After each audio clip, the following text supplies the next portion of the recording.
பொன்மகள் மூச்சு விட்டால் பூமலராது.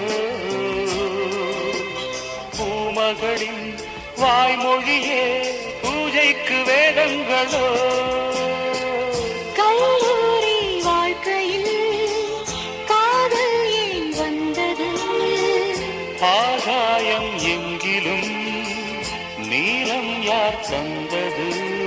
இயல்பானது. ஒரு காதல் தேவதை பூமியில் வந்தாள். ஒரு காதல் காவியம் கையோடு தந்தாள். கல்லூரும்